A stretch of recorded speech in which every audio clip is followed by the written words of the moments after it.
Hi, my name's Justin Jenkins, and this is just a quick presentation that I put together for the article, Who Needs Budgets? This article was written by Jeremy Hope, I believe, and Robin Fraser, and the article basically discusses whether budgets are necessary anymore.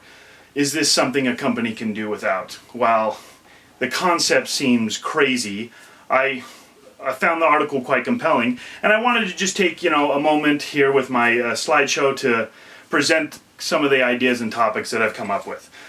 One of the things is if we look at the questions that this article, poses, we look at things, why do companies have these budgets?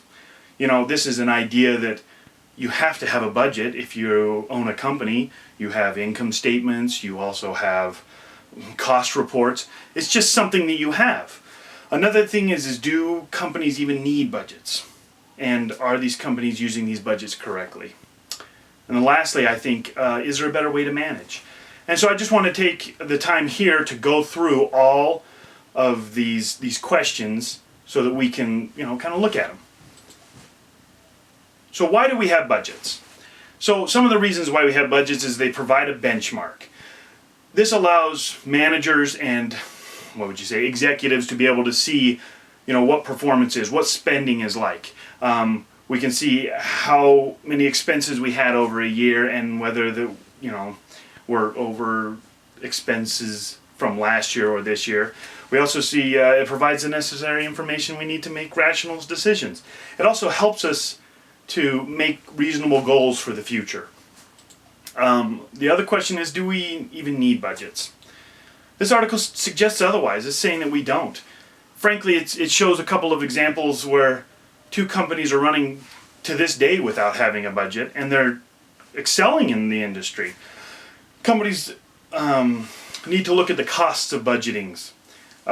What is it costing them to put budgets together? One of the things that they showed was that Ford spent $1.2 billion just in managing their own budget.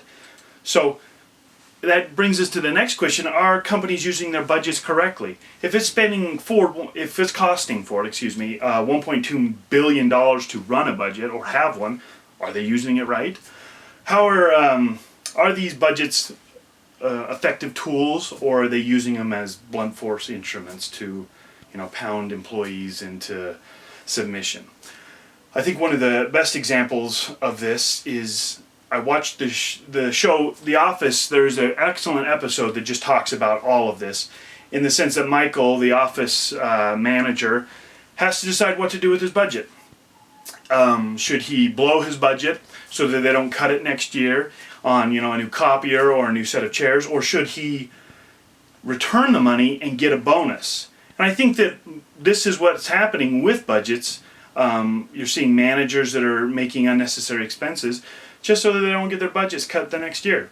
And this article discusses it. It discusses the sense that we need to bring everyone together so that we are budgeting so that we can help each other or help the company.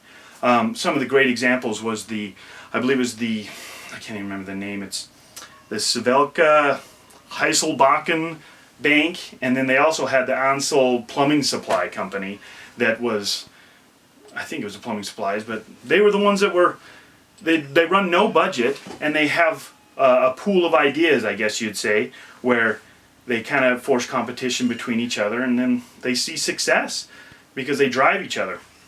Another idea that was great that they were showing, and you'll see this on the last slide, is the rolling forecast. So typically a company comes together once a year, they take a month or maybe a couple of weeks, and they pound out a budget. And then once that budget is passed, that's what they do for the rest of the year. The idea of this rolling forecast is that every month or every 3 months, they're going to see they reevaluate the budget again. So this rolling forward is like you don't have a 12-month, you have you have 12 months, but you're reevaluating it every 3 months. So there's no idea that, December 20th comes and you've got to blow the budget on a new set of chairs so that you don't get nailed next year. Instead, you understand the concepts. I hope this was, kind of insightful. It was a great read. I recommend it. And I think this could be applied in most business senses, and I appreciate your time.